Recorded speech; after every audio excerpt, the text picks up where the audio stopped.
সালমান আল ফার্সি রাদিয়াল্লাহু এর বাগানের কাহিনীর মূল বিষয় হল তাঁর দাসত্ব থেকে মুক্তি।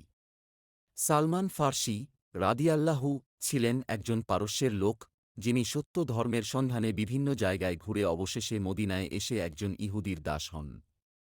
একদিন সালমান রাদিয়াল্লাহু তাঁর মনিবের কাছে মুক্তির আবেদন জানালে মনিব মুক্তিপণ হিসেবে দুটি কঠিন শর্ত দেন। ১. চারশ উকিয়া প্রায় ১৬ কিলোগ্রাম স্বর্ণ প্রদান করতে হবে। ২. ৩০০ খেজুর চারা রোপণ করতে হবে এবং সেগুলো ফলবান হতে হবে।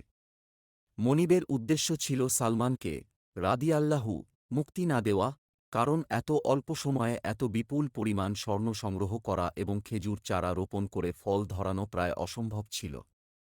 সালমান রাদিয়াল্লাহু উপায় না দেখে রাসূলুল্লাহ সাল্লাল্লাহু আলাইহি ওয়াসাল্লামের কাছে গিয়ে ঘটনাটি বর্ণনা করেন। রাসূলুল্লাহ সাল্লাল্লাহু আলাইহিসাল্লাম সাহাবীদেরকে সালমানকে রাদিয়াল্লাহু সাহায্য করার জন্য বলেন। সাহাবীরা খেজুর চারা দিয়ে সাহায্য করেন। এরপর রাসূলুল্লাহ সাল্লাল্লাহু আলাইহিসাল্লাম হযরত আলী রাদিয়াল্লাহু কে সাথে নিয়ে সেই ইহুদির বাগানে যান। ইহুদি এক কাঁদি খেজুর দিয়ে বলে যে এই খেজুরের চারা তৈরি করে ফল ধরাতে হবে।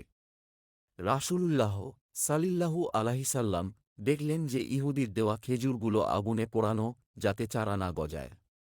কিন্তু আল্লাহর অসীম কুদরতে রাসূলুল্লাহ সাল্লাল্লাহু আলাইহিসাল্লাম সেই পোড়া খেজুরের বিচি রোপণ করেন এবং হযরত সালমান রাদিয়াল্লাহু কে পানি দিতে বলেন। রাসূলুল্লাহ সাল্লাল্লাহু আলাইহিসাল্লাম সালমানকে রাদিয়াল্লাহু বাগানের শেষ পর্যন্ত না তাকিয়ে পানি দিতে বলেন। যখন সালমান রাদিয়াল্লাহু পানি দেওয়া শেষ করে পেছনে তাকান, তখন তিনি দেখতে পান যে প্রতিটি খেজুর গাছে ফল ধরেছে এবং সেগুলো পেকে কালো হয়ে গেছে।